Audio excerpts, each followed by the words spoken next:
So if your home is sitting on the market right now, it's usually not bad luck. It's usually one of these three things, and really all of them can be fixed. Right now in our market, buyers are slower, they're a little bit more cautious, and honestly, they're comparing everything to new construction. So when a home sits, it really sticks out fast. And the longer it sits, the harder it becomes to sell. So in this video, I'm going to walk you through three of the main reasons right now that homes aren't selling across the upstate. And be sure to stick around to the end because I'm going to show you one thing that sellers continue to get wrong that's costing them the most money. Last month, I had a seller that reached out to me. Their home had already been on the market for 60 days and they were feeling a bit frustrated. It was a beautiful home, great floor plan, showed well, great neighborhood, and checked a lot of boxes. And of course, they kept telling me, I just don't get it. Our home is much nicer than the one that sold down the road. And here's the thing, they're right. In a lot of ways, their home was nicer than the one that had just sold down the road. But the truth is, the market itself doesn't really care how we feel about our home. It responds to what buyers are willing to do and what buyers perceive as value in today's market. And buyers right now are honestly running math in their head the moment they pull into the driveway. They're thinking about the payment, the repairs, all the cosmetic updates that need to be done, the commute, and honestly, whether or not this house feels like a good investment compared to everything else they've seen on the market. So for this particular seller, the home wasn't bad. It was just slightly off in a few areas that a lot of buyers were noticing. And this is exactly what's happening all across the market right now. Homes aren't sitting because the market is dead or just falling off a cliff. They're sitting because something is still out of alignment. And it's usually one of these three things, sometimes two, and occasionally all three. So just a quick intro before we dive in. I'm Gary with Homes Ever After, and we help buyers and sellers all across the upstate make smart moves when it comes to real estate.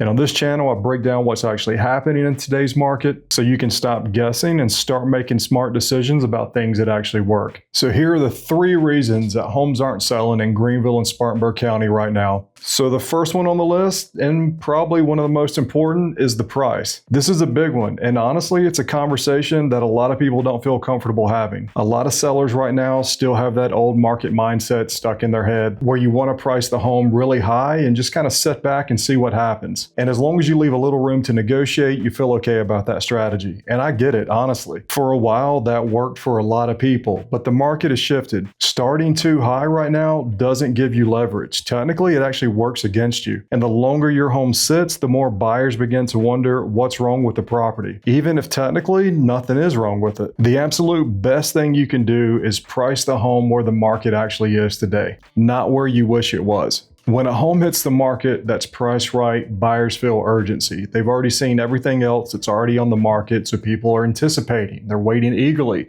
for new listings to pop up. And with technology today, Zillow, Realtor.com, it's a lot easier now for people to be able to look at any given neighborhood, any given market, and kind of have a feel for what a home should be worth. And perceived value goes a whole lot further than most people give credit for. The best thing to do is not get caught up chasing the market down, making small little price adjustments week after week, month after month.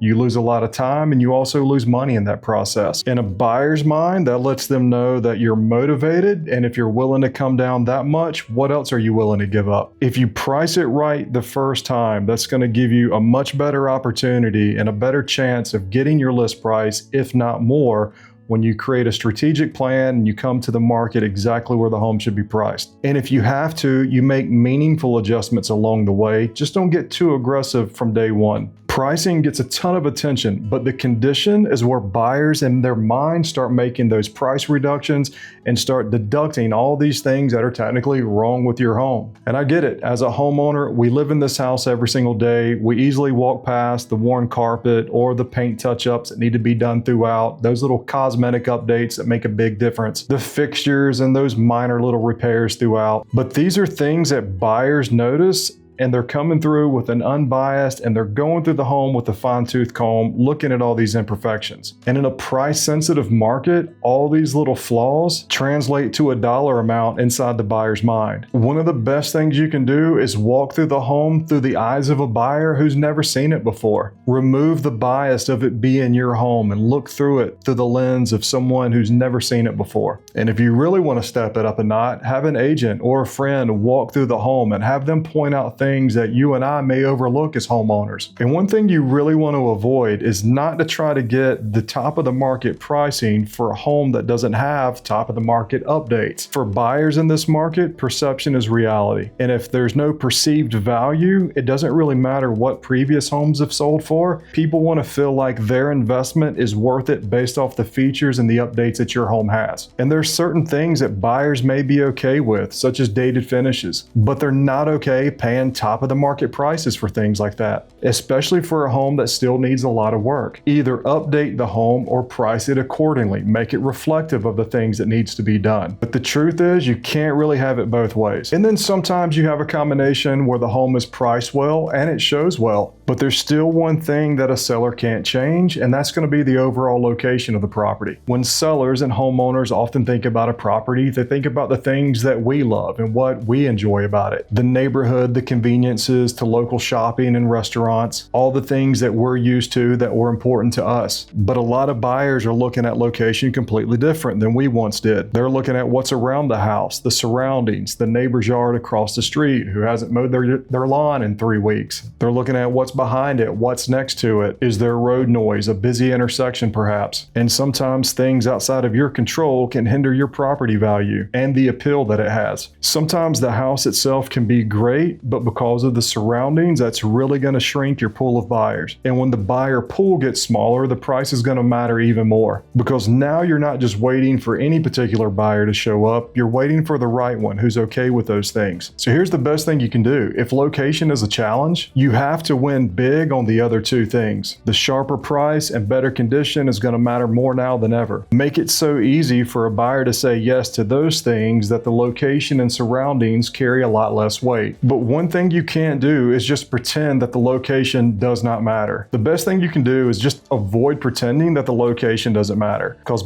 for a buyer, perception is reality, and they're thinking about resale value down the road, and your surroundings can play into that to a major deal. The pricing and presentation has to be strong in an area where there's location challenges. And here's the one thing that I told you up front that a lot of sellers continue getting wrong. They treat the price, the condition, and the location like they're separate things, and honestly, they're not. All these things work together. If any one of these three things is weak, the other two have to be really strong. A home in a tougher location and with surrounding challenges can still sell quickly if the pricing and condition are solid. A dated home that might still need a few repairs can still move quickly if it's priced reflective of those things. The homes that are winning big right now in Greenville and Spartanburg are really the ones where all three of these line up together. The homes that are sitting are usually the ones where one or two of these are off and there's not a lot of compensating to help out. And really, that's the whole game here. And as a little bonus, one of the things that we're seeing is homes that are being resold in a price range where new construction is your direct competition. For much of the upstate, that's going to be in the $300s to low $400,000 price range as our median price point has shifted a little bit. And so if you look outside of your neighborhood, which a lot of the upstate is this way, there's new construction everywhere. All the spec home builders are throwing up homes. There's tons of incentives being offered right now. And if you're competing against that for a buyer who's looking to get the best bang for their buck, that can make things really challenging. So make sure that you and your agent are aware of the competition,